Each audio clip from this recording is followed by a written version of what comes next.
Hey, everybody. Thank you for joining me for roller derby penalty box jammer swaps.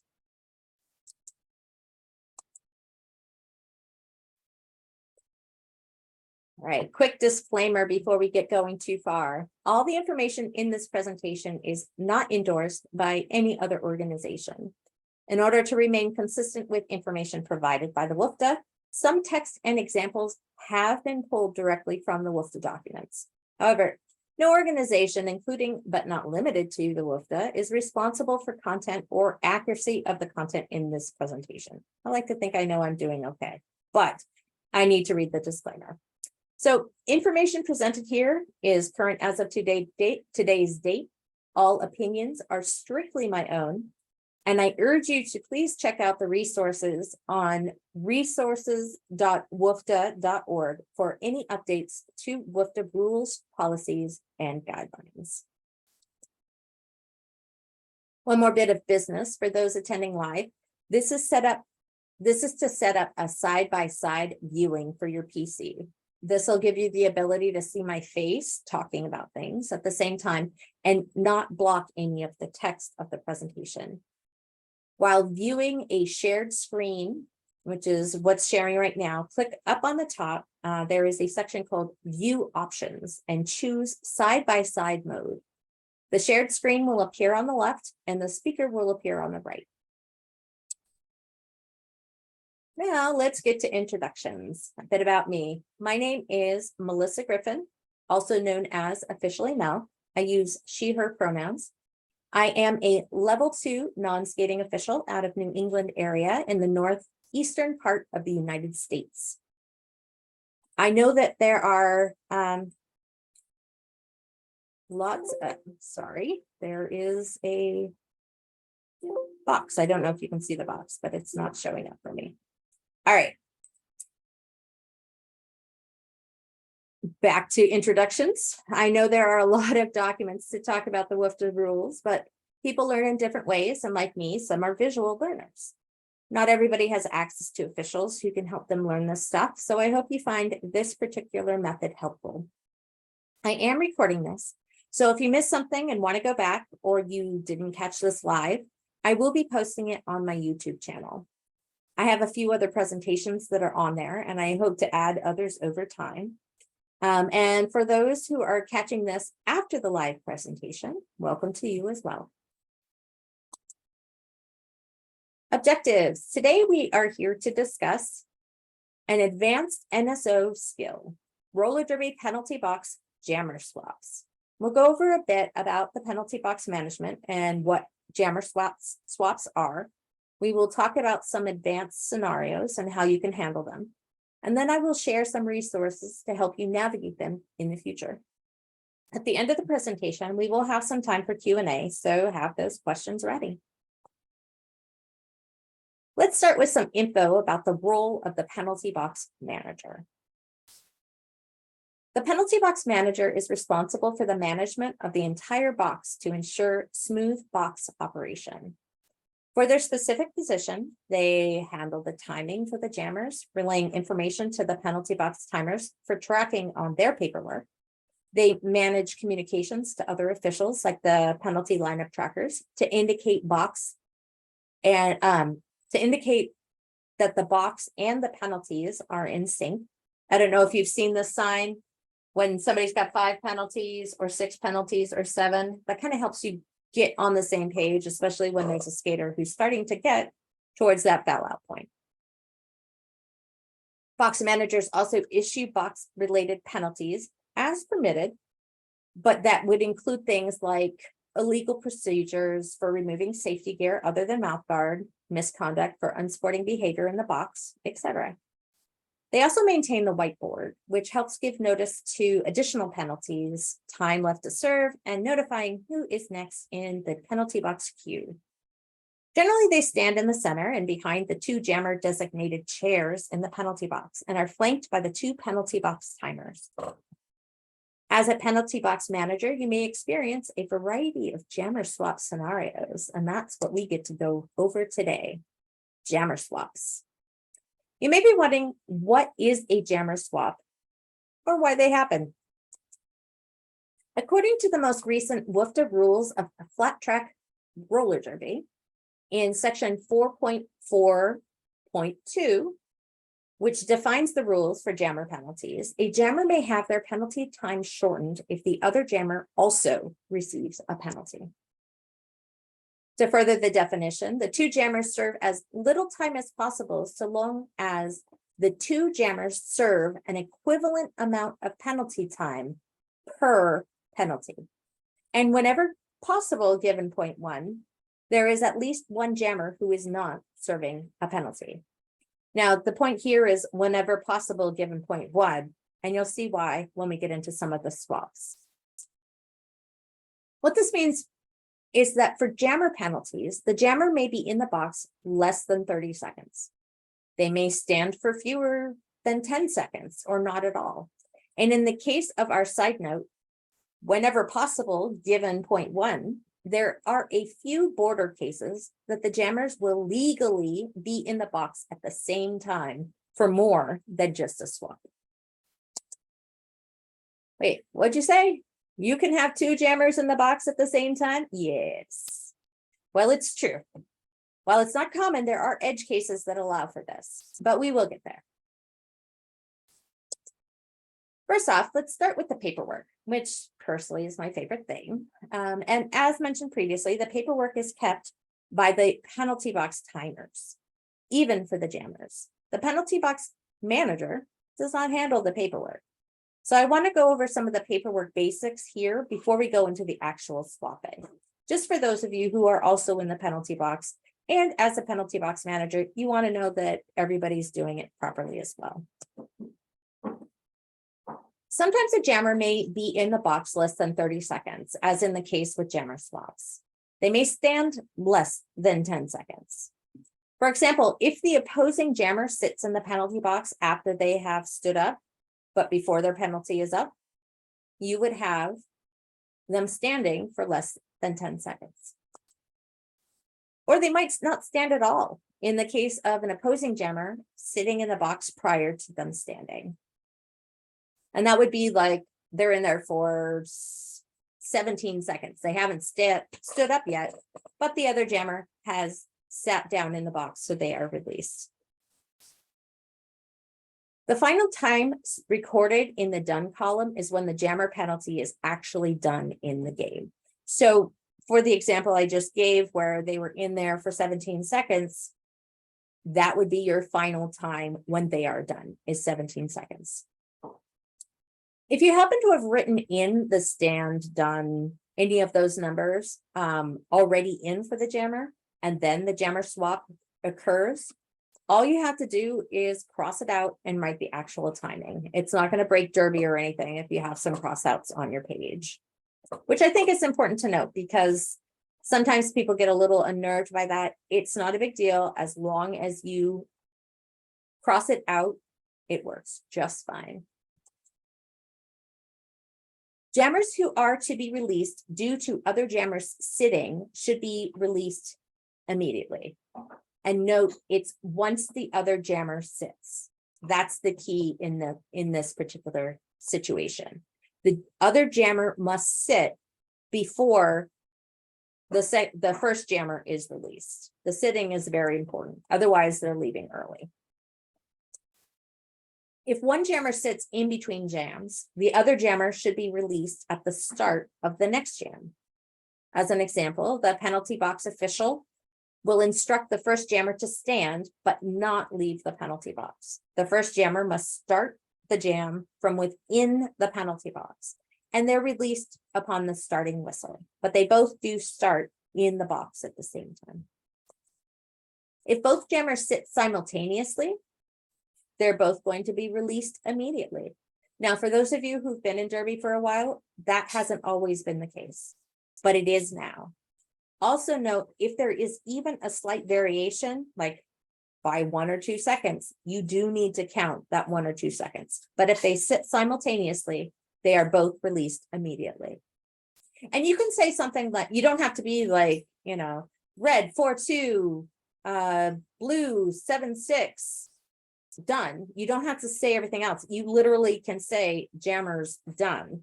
and release them from the box. Because if you're trying to get all that information out, your goal is to make sure the box runs as smoothly as possible. So you can just say blue and red jammer, done, and signal them to go back to the track. Oh, this signal at the stand and done is not standard for the WFTDA, although it is used in almost every game I've ever done. So stand and done. It is, however, part of the cues and codes for the JRDA. I just want to mention that just in case anybody has any questions regarding that. If both jammers sit in between jams, they should be released at the start of the next jam. This includes if there is a bit of a delay. So for example, if jammer A is headed to the box before the jam is over, they do not arrive to the box before the jam actually ends. And when the jam ends, it's determined by the officials that jammer B will also be serving a penalty. They will both still sit in between jams and will be released at the next jam at the starting whistle. All right. If a jammer is sent to the box when there is no opposing jammer, for example, the opposing jammer had an equipment malfunction and has gone off the track. As soon as the jammer sent to the box is seated, the jam is called dead. This ensures that there is one jammer who is not serving a penalty and that there's a jammer on the track at all times. So now that we've talked the basics about the rules behind why we would have a jammer in the swap, let's talk scenarios. So examples and clarifications are available in the casebook, but it can be hard to visualize, which is why I created this presentation. The clinic's going to give you hopefully a better and more clear visualization of what happens and why. But for the sake of simple math, all examples of the events are occurring on 5-second intervals. I didn't want to do like 3s or 4s because that starts to get too much, especially when you're getting a lot of information all at once. In real gameplay, the same principles will apply, but the math is done to the exact same time. So if somebody is, coming into the box at a certain time, or they're done at 17, you want to make sure 17 is in there. You're not going to round the nearest 5. But for these examples, everything is going to be done in 5-second intervals. So in 4.4 of the rules enforcing penalties, it says, upon sitting in any seat in the penalty box, the skater's penalty time begins. Skaters serve 30 seconds of jam time for each penalty assessed to them. The final 10 seconds of their penalty time must be served while standing. This is the most simple of situations. The basic penalty is our scenario number 1. The jammer stands for at least 10 seconds of the single penalty. So they sit at 0, they stand at 20, and they are done at 30 seconds. Now, to get into some of the fun part of jammers in the penalty box, we're going to get to some of the swaps. To recap, the swaps involve a jammer having their penalty time shortened if the other jammer also receives a penalty. And the 2 jammers serve as little time as possible, so long as the 2 jammers serve an equivalent amount of time per penalty. And whenever possible, given point 1, there is at least 1 jammer who is not serving a penalty. So let's see a jammer swap. Scenario number 2. So gold gets seated into the penalty box. Black joins gold 20 seconds in to sit for 1 penalty. This triggers a penalty swap or a jammer swap. So this immediately reduces gold penalty the moment black sits and gold can be released. Black only has to serve the same amount of time gold served. So in this case, it's 20 seconds. You want to have a reminder to have your second jammer stand for the remaining 10 seconds of their penalty. So for this example, black is only going to serve 20 seconds. So they're not going to stand at 20 like they would if they were serving a full penalty. They're going to stand at 10 and then be released at 20 seconds. All right, so they serve equivalent time to their jammer counterpart. So let's say jammer A gets 2 penalties. So in scenario 3, we're going to go over what happens then. Gold arrives in the penalty box to serve 2 penalties. 45 seconds later, black sits for 1 penalty. And note that gold's first penalty has already been completed. So they've been serving at least 30 seconds of their penalty by the time black enters into the box. This becomes what's known as a simple A-B swap. And it's a simple jammer swap like we just saw in scenario 2. Gold is done as soon as black sits, and black only needs to serve the 15 seconds that gold served for penalty 2 because it's a 1-for-1 swap. Black only got 1 penalty. It's compared to the 1 penalty from gold. Since black only serves 15 seconds in this example, black stands at 5 and is done by 15, which is what it was served for gold's second penalty, 15 seconds. Everyone with me so far? I can't see nods because I don't have everybody on, but if I at least get a, hey, yeah, that would be awesome. Anybody? Yes? Yeah, so Yep. far. Awesome. So far, so good. Sounds good. So we're going to go into some more complicated ones going forward.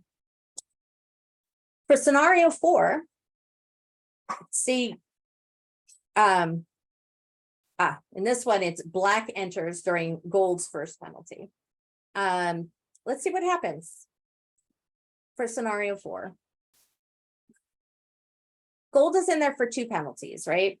Black comes in 15 seconds later, which means black is coming in within the first 30 seconds of gold's penalty. Black is only sitting for 1 penalty.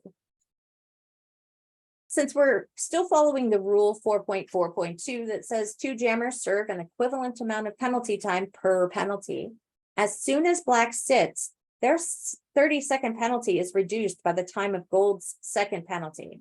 That's a 1-for-1 penalty, which is the A-B swap. Black can be released as soon as they sit.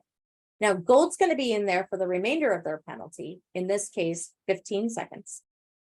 So they must serve the remainder of their first penalty. They're going to stand for the last 10 seconds, and then they will be done at 30, serving the full amount of one of their 2 penalties.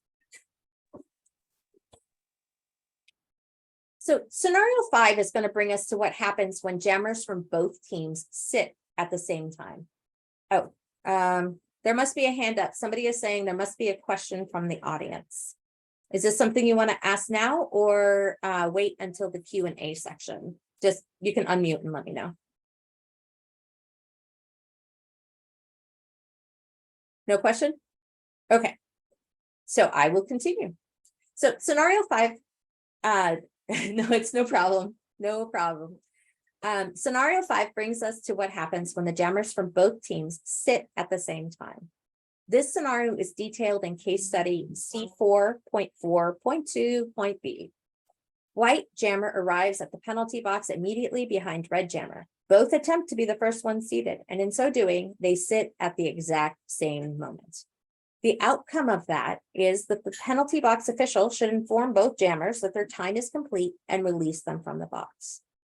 The rationale here is that when sitting simultaneously in the box or when arriving between jams, the jammers cancel out each other's penalties, so they should both be immediately released.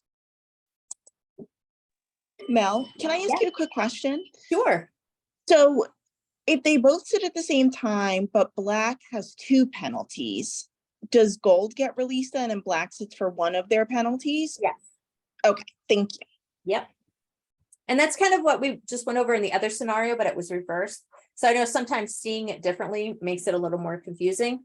So if you have 2 penalties for one and one person sits for the other, those get canceled out and this person sits for their full 30 seconds.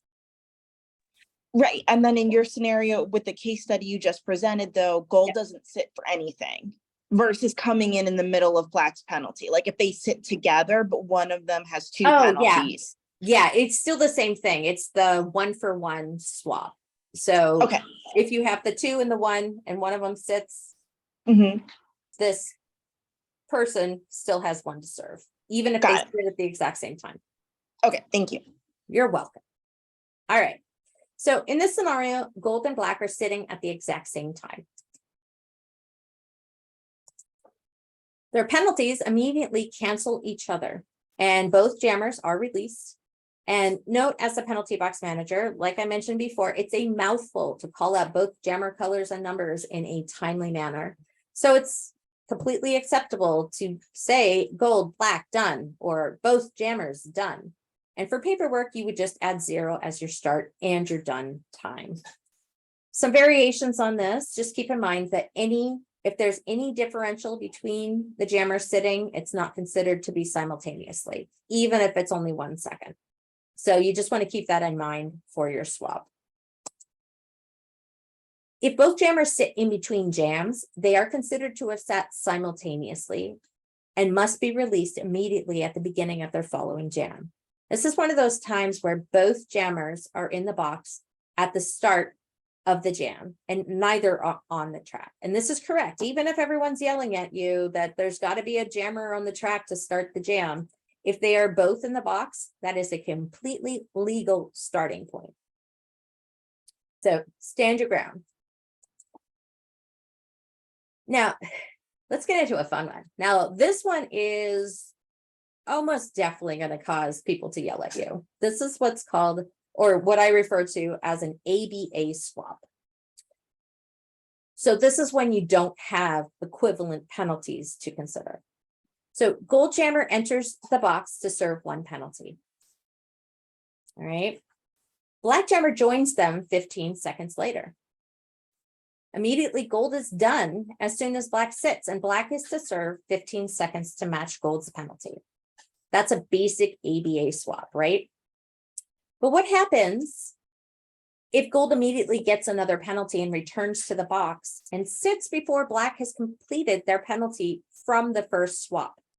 So we see this: gold arrived, black arrived, gold got released, black still has time, gold comes back. Well, what happens in this situation is that as soon as gold sits at 5 seconds into black's 15-second penalty, black stands to serve the remainder of their penalty, but this is not a 1-for-1 because that's already happened. So we need to remember our rule, the penalty enforcement rule, that it's whenever possible given 0.1. All right. So what this is referred to as an ABA swap. So the AB took place, but now you've got A starting another potential swap. So it's ABA, which means the first penalty has already been swapped.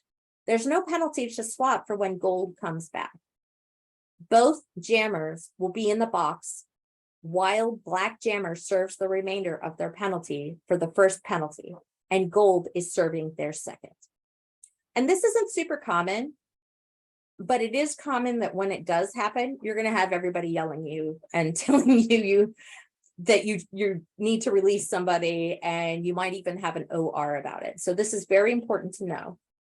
It's also going to be pretty common because neither jammer is going to be very happy either. They're going to be saying, why aren't I released? And this is one of those times you want to keep in mind, if a jammer decides that they're released early and they just take off, they're going to get another penalty in this situation. So you want to be able to know this particular rule. Everyone follow the ABA? Yes? I can't see thumbs up on my screen. Yes. So if there's yep, we're good. All right. So let's continue our scenario 6.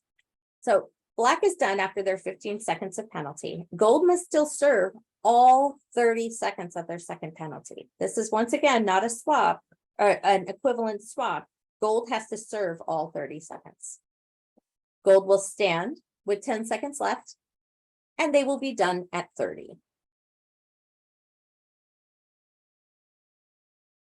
For our next scenario, let's say black enters with 2 penalties.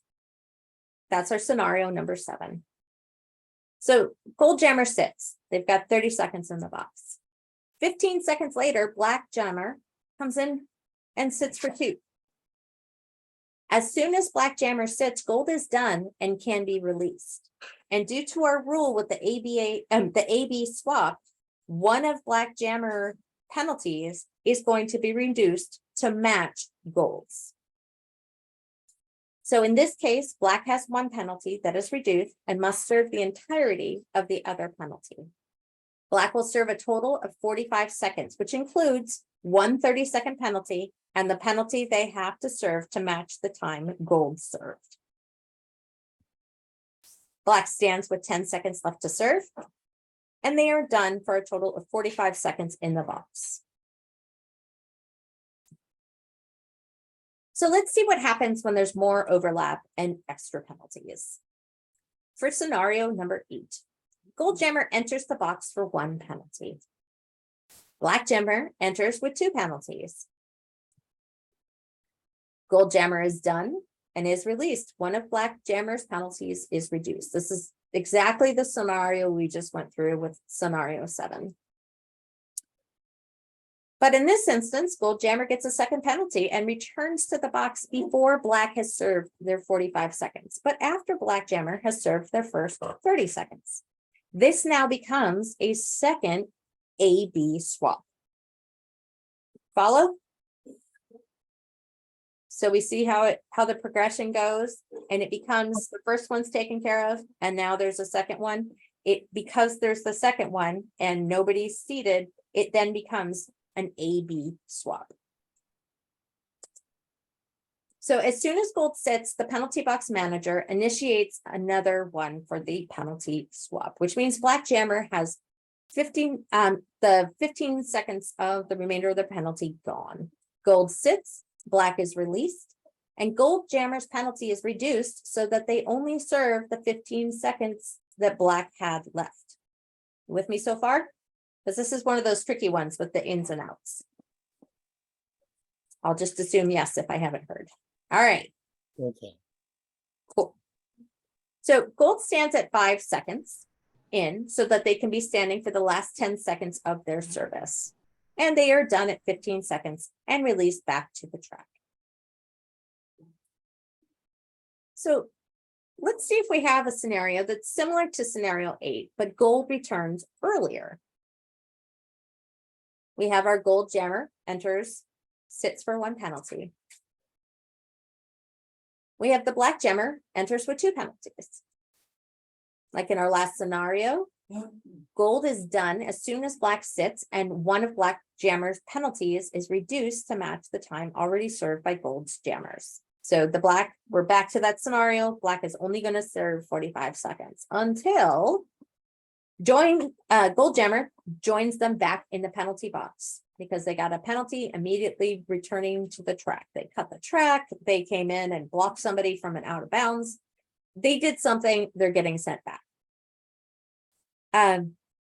Okay, there's a question that says, can you explain why you're reducing the time of the second penalty rather than the first one in this case? For the purposes of the presentation, visually, I think it makes more sense to just say, I have 60 seconds and it's being reduced by 30 versus graying out the first one and trying to show the second one, but there's still an overlap. But if you gray it out, then so I think for visual simplicity, that's how I've shown it. So if you're reducing it and you only have 15 seconds left, to take that off the end for the purposes of this presentation makes sense. Does that sound fair? Less than 3? Yes. Yes. Awesome. Thank you. Because it is technically you're taking it off the first one, but I think visually it makes sense to do it this way. All right. So gold commits a penalty right away and they return to the box before black jammer is done with their first penalty. This is going to trigger 30 seconds to be reduced from each skater. The 30 seconds of the gold takes off 30 seconds of black's penalty time. This becomes that kind of the swap part. Black jammer's penalty time is reduced by 30 seconds and therefore only has 15 seconds left to serve total. This means there will also be less than 10 seconds that black jammer will stand before release from the box. So at this point, all sorts of things happen at once. Gold sits, gold is done, black stands for the last 5 seconds of their penalty. So black is done, and their 60 seconds has now been reduced to 15 seconds with all the swaps. And note that the swaps occurred in such a way that did not call for both jammers to be in the box at the same time. All right. Next one, let's go into a case study scenario. So Could you do that again? I was a little quick somehow. okay, So from the so beginning, no, from gold's second penalty. So all okay, right, so both are reduced by 30. yep. So in this part, you can see in the screen that it's reduced by 30 seconds. So first it was reduced by 15, then it's reduced by the additional 30 thanks to gold's second penalty. This triggered gold to get out of there. Black has the 15 seconds left to serve. But because gold came in and was released before black, before the 10 seconds standing, black only stands for that 5 seconds. Okay, yeah. And then I got it. So scenarios like this are why it's in the rules that say that with a jammer swap, black or gold or whichever color you're doing might not stand for an entire 10 seconds. But normally, under any given circumstance for a penalty, the skater must stand for the last 10 seconds of their penalty. Does that make sense? Yeah. Awesome. All right, so black is done, and we're moving on to case study, this next case study. So for the next couple scenarios, we're going to go through what happens when a skater is released by either officiating error or they leave on their own volition and there's additional circumstances that happen after that. So the case study that supports all this is under scenario C 4.4.2.D. White jammer receives a penalty and sits in the penalty box for 15 seconds. Red jammer receives a penalty and arrives at the box, but before they sit, white jammer leaves. Red jammer sits, white jammer is issued a penalty for leaving early and returns to the box. White jammer sits and red jammer is released. So in this scenario, the outcome, white jammer is penalized for leaving the box early. The red jammer sat in the box when no other jammer was serving time. So the red jammer is then released upon white jammer's return. White jammer serves the time remaining from the first penalty, plus the amount of time red jammer served while seated in the box. And we're going to go over specific examples, so don't get too hung up over like what time is what. So the rationale behind this is a jammer is serving time in the box is only released by another jammer being seated in the box to serve a penalty. Even though white jammer was penalized first, they were not present when red jammer actually sat down. Thus, red jammer was the jammer serving time in the box who was released by the white jammer being seated in the box to serve a penalty. So each penalty is a 30-second segment that can be shortened as long as the jammers are serving equivalent time, which is the whole thing of the jammer swap, right? Your time's going to get shortened if you have another jammer having an equivalent swap. All right. Is there a minimum amount of time a jammer has to be standing before being released? No. You can actually have a jammer still seated and be released from the box when there is a jammer swap. For example, when we first went through, there was a jammer who was seated for 17 seconds. Gold seated for 17 seconds. Black came in and sat right at 17 seconds. Gold gets released immediately. They never end up standing because black sat in the box before gold was slated to stand. So they get released from a seated position. Any other situation where you would have somebody in the box for a penalty, they have to stand for the last 10 and they're done after that. Does that Good. All right, I'm just gonna assume that's good and we'll go from there. If you have more questions, feel free to throw them into the chat. All right. So for scenario number 10, we're going to talk about what happens when a skater leaves early all on their own. So the gold jammer arrives and sits in the box for 1 penalty. For some reason, the gold jammer leaves the box early. And they leave at 10 seconds.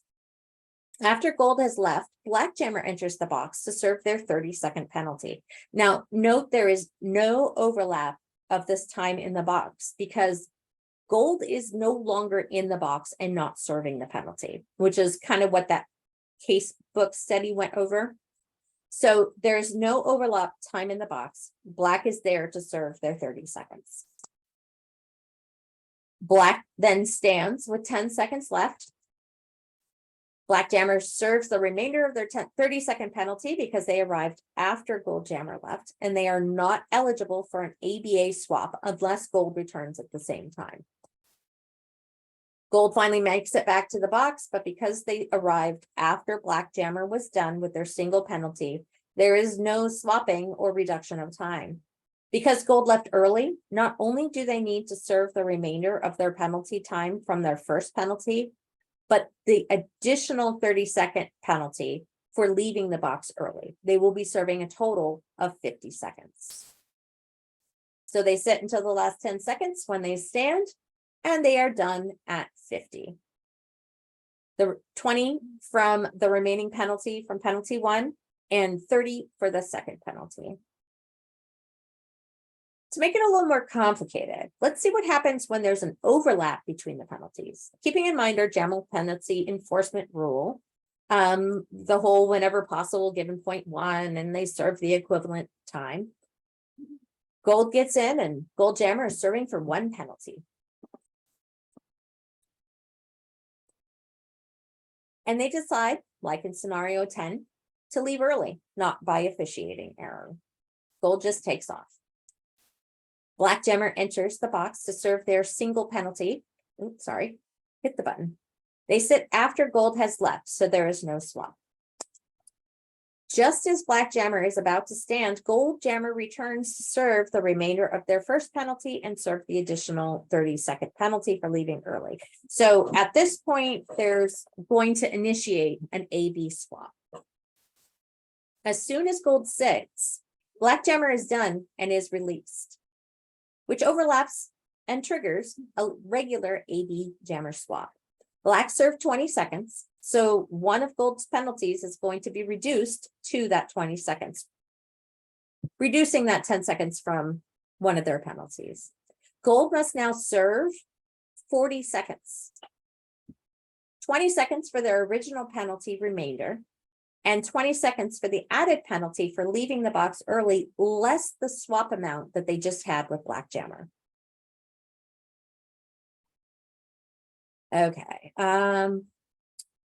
We have a question coming into chat, which is why I paused. It says, does a jammer with the first penalty need to remain seated until the other jammer sits?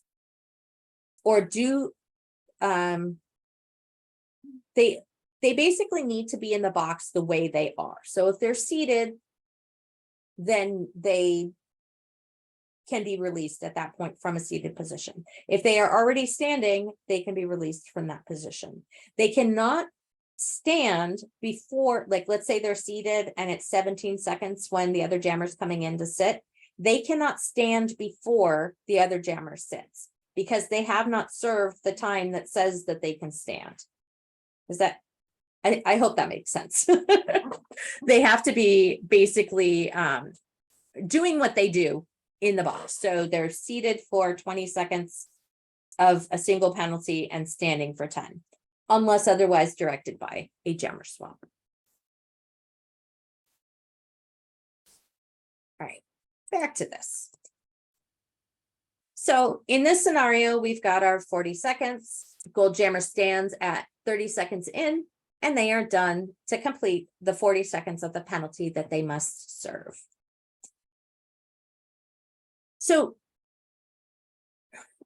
Yes, they can't just stand on their own. If they stand, technically, in any situation where you have, let's take a standard 30-second penalty, right? Let's say you have the jammer stand for no reason at 15 seconds. You need to let them know they got to sit back down, or you're going to stop the timer, because that's essentially what happens. If you're not doing what you're supposed to do in the box, the timer's going to stop. So if you stand early, you get told you got to sit back down. So you don't want any of that stand, because it's just going to cause confusion. So if you're in there as a jammer and you're seated, do what you need to do. As soon as that jammer the opposing jammer sits, then you can be released as designated by the penalty box. I don't want to confuse you about this next part. What about if they hover? Okay, are they hovering like this, or are they hovering like this? Because what you're trying to do is the last seconds of your penalty, you're supposed to, it's kind of like a clue to everybody else on the track that you're almost done with your penalty, right? So the whole hovering thing, if it looks like you're still seated and you want to hover like an inch, I don't know who's really going to quibble over that, but why make it more difficult than it needs to, if that makes sense. So the only situation that might happen, so let's say hypothetically you are a brand new penalty box manager who has never done a jammer swap before, okay? Gold jammer comes in, sits down. Black jammer gets a penalty, comes and sits down, and they're both seated. Let's say it's 17 seconds and they're both just sitting there. Do you think that gold can get up and leave? I want to hear audio. Just say yes or no. I just want to get an idea. Do you think if black sits, gold can just get up and leave? Yes, they get released. Can they get No. released without being told by Oh, penalty without box being manager? told. No, I would say no. No. They can. Oh, they In can. this instance, okay, in this instance, if you have a jammer swap and your penalty box manager is not telling you to leave, but you have clearly completed your amount of time, that jammer is allowed to leave as long as the opposing jammer is seated, because they have completed their time. Okay, so if you're a brand new penalty box manager, that is allowed. Like if you're even not a brand new penalty box manager, that is allowed as long as they are leaving after finishing the amount of time that they're slotted to be in the penalty box. Does that make sense? Yep. Awesome. All right. So what happens when there's an officiating error? This is our scenario number 12. Gold gets a penalty and sits in the box. They're serving their 30 seconds of time. Gold leaves early because for some reason there was some confusion. The official releases them. There's no overlap, so this is not a swap. So 5 seconds later, black sits for a penalty, no overlap. But it becomes an A-B swap when gold returns for the remaining 20 seconds of their first penalty. Now note, in this situation, gold is not issued an additional penalty because they left due to officiating error. However, they must still serve the remainder of their first penalty, which is 20 seconds. Now, this is going to be another one of those scenarios where a whole bunch of stuff happens at once. So black's in the penalty box, gold comes back to serve the remainder of their 20 seconds. So black jammer is done as soon as gold sits. Black served their 10 seconds. So like a regular A-B swap, gold will serve for 10 seconds. So they're going to be directed to stand as soon as they sit down. So black has their 30 seconds. Gold sits down right at 10 seconds of black's 30 seconds, right? Gold sits down. As soon as that happens, black is released, gold stands up. Okay. So gold is done 10 seconds later. And then they're good to go. And we're on to our next scenario. All right. So what happens if there's multiple penalties plus an officiating error? In this scenario, gold comes into the box to serve their 20 or their 30 seconds. Scenario 13, gold is released early due to officiating error. 5 seconds later, black serves 1 penalty. Now, once again, note this is not a swap since they are not in the box at the same time. Gold still must serve the remainder of their penalty, but does not get an additional penalty for leaving early. But see how the overlap isn't exact? All right. So black penalties is done as soon as gold sits back in the penalty box. Gold must serve the same amount of time black did. Since this is an AB swap, gold's going to serve their 20 seconds. Gold stands at 10 seconds left, and then they are done at their 20s, thus completing their AB swap with black's first penalty and their second penalty. All right. All right, so let's see what happens for scenario 4 when one jammer has a whopping 3 penalties to serve.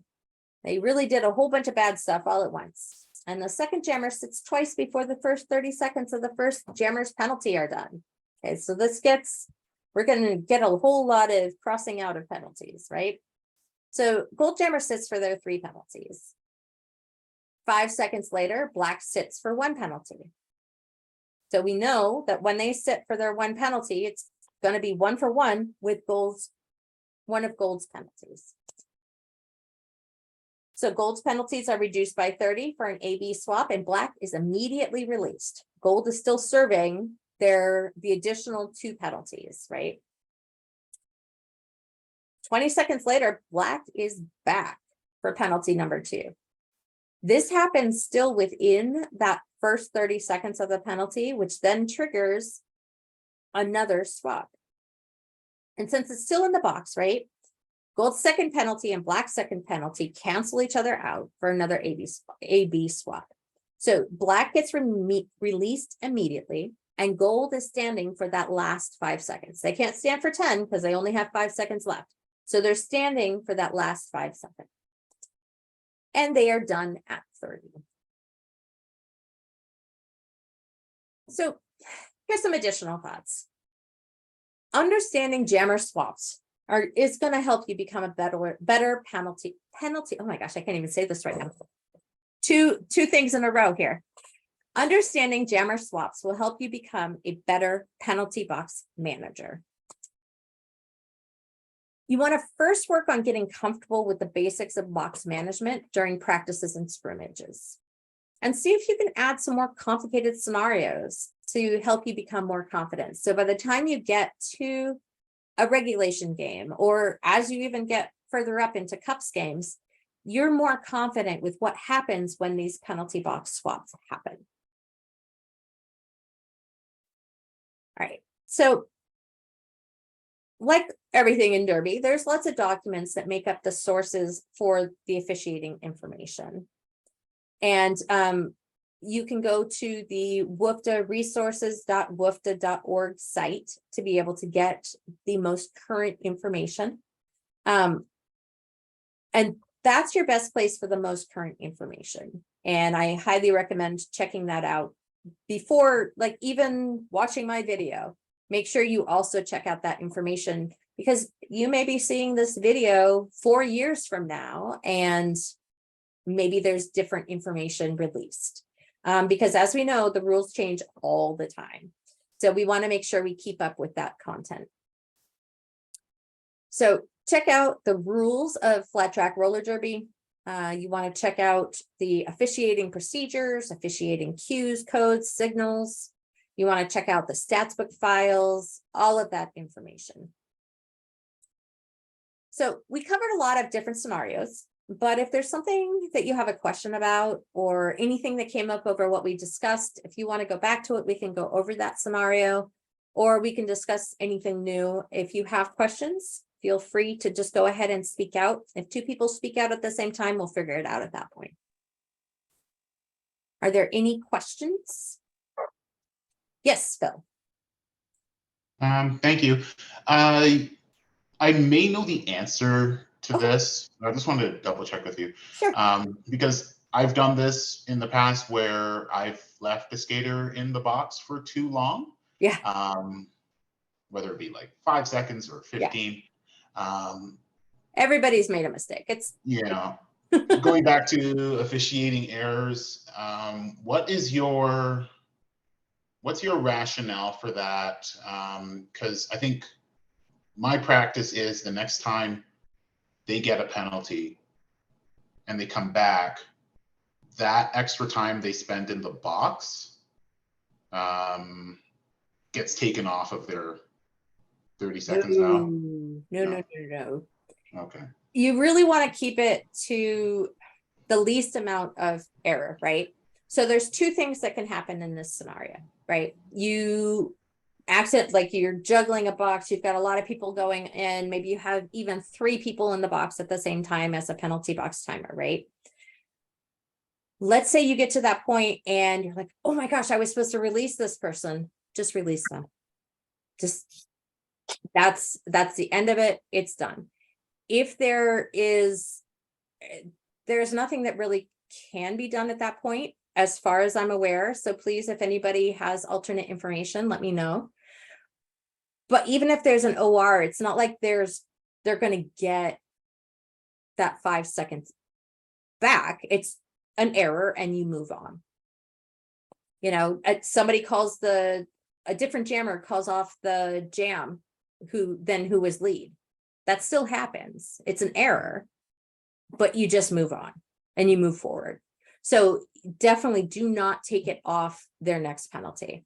If red 1-7 comes back to the box for another penalty, you don't just automatically give them 25 seconds. They still have to serve their 30 seconds. However, the second thing that can happen in that situation is, let's say red is very, very aware of the time, right?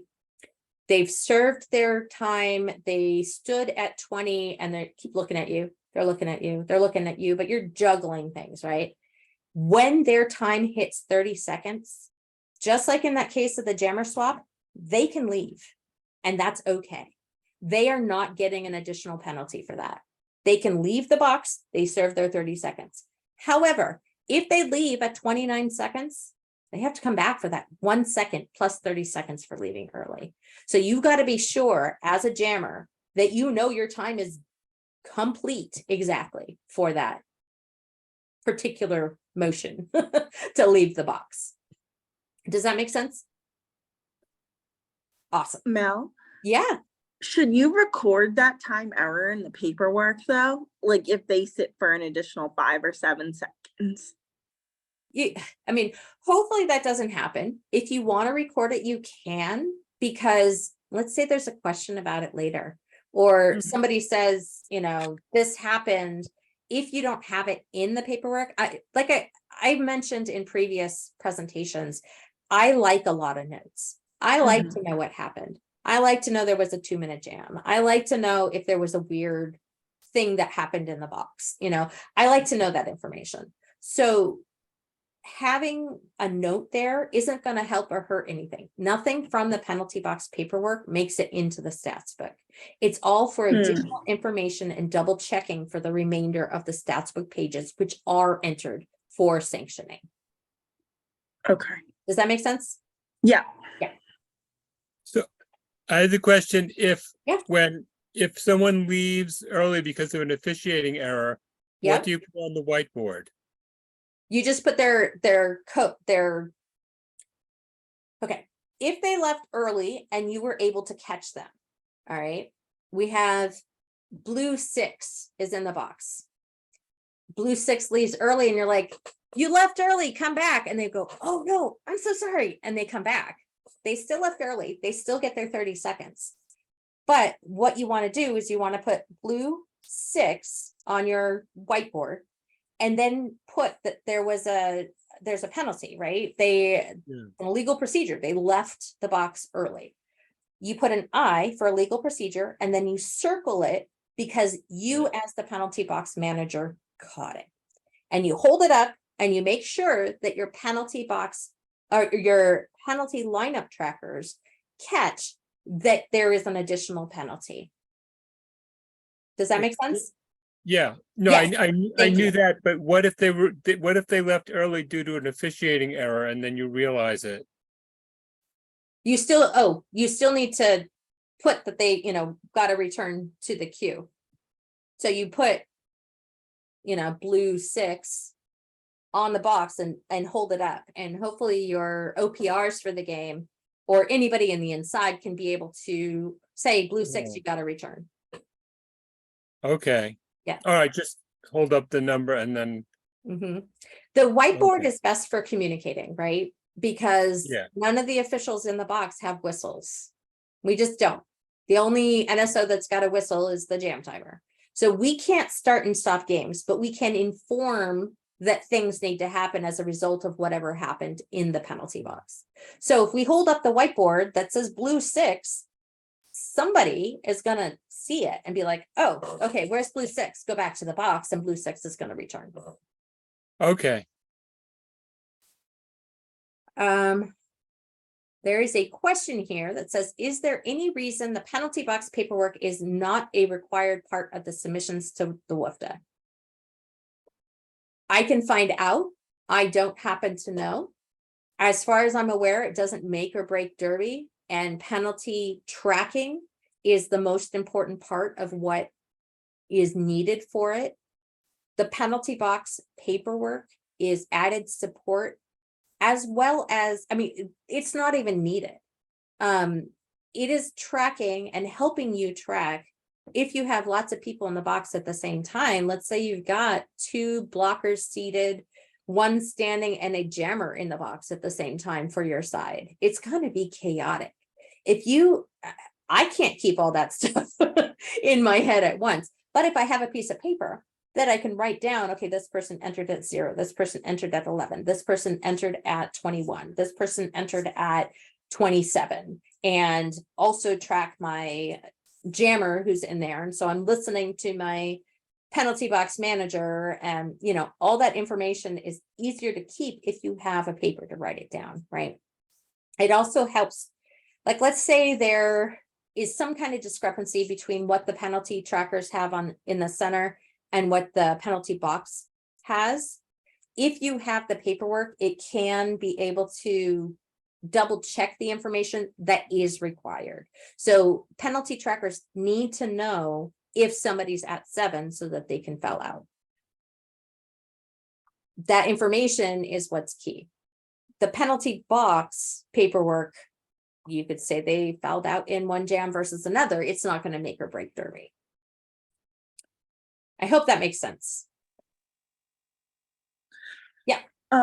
Quick question. Yeah. So even though it's not traditional or standard practice, is it appropriate when we find ourselves as penalty box managers to just maybe have a piece of scratch paper for us to take our own notes if we needed to? Because I know we don't have any paperwork. You can. I usually relay any information that I need taken down to the penalty box timers because they have the paperwork already. Okay. As a penalty box manager, you're kind of responsible for a lot of different things. You might be helping somebody, like, let's say one side's really busy, so you might be helping somebody track one of their blockers. Or let's say you notice a bunch of people are coming in, like you've got 2 blockers coming in and you have a single blocker seated already, but that single blocker might be standing any minute. So you're trying to juggle, like, okay, you're sitting here, this person is standing, this person is done, and you're doing a lot of things at once. If you're trying to do all that while you're juggling paperwork, it starts to get a little chaotic.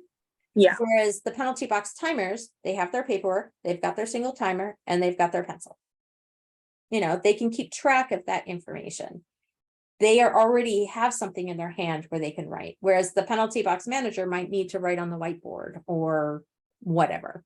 So I guess it comes down to a personal preference, long story short. Also, we have a comment that says sometimes the PLTs will think someone sat for 2 penalties when the penalty box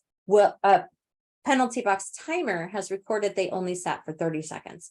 Yes. And so you want to make sure that you're double checking with the penalty lineup trackers often during the game to make sure that you are on the same page for the same number of penalties.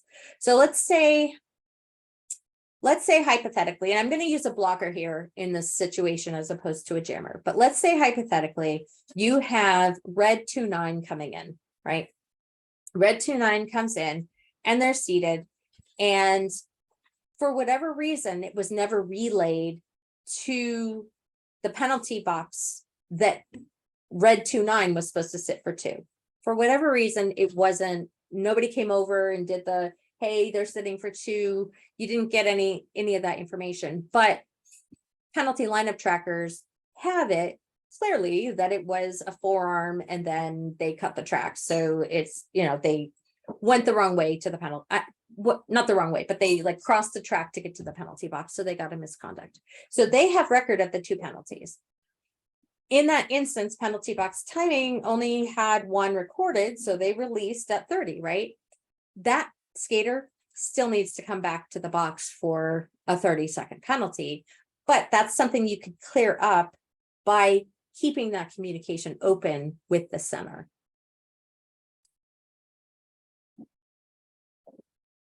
Anybody have anything else? See how we're doing on time. We're a little bit over. If anybody has any other questions, I am happy to help. I want to give some shout outs to some special people who helped provide images and resources. I have photos in this presentation by Dan Crowther Photography, Jim Vernier, and Jocelyn Drew. I also was taking advantage of some of the slide presentation templates out there. And so the slides are provided by Slides Carnival, although I did create the rest of the presentation. So thank you, everybody, for joining me. Thank you for however long a time you made it here. If you have additional questions, I urge you to reach out to your local officials. Many of us really like talking about the rules, and we're happy to help grow the community. So please reach out.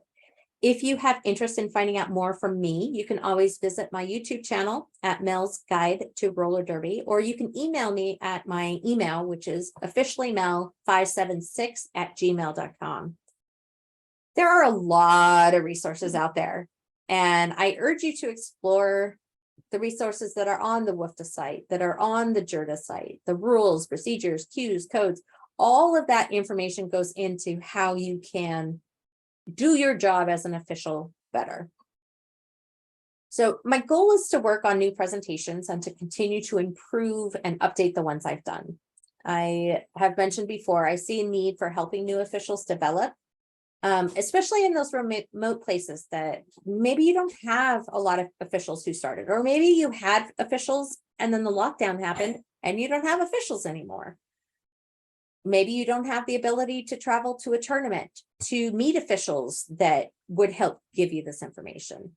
So sometimes that information that's all in the text is really dense and it's hard to get through. And because people learn in all sorts of formats, I really hope that you found this particular one helpful.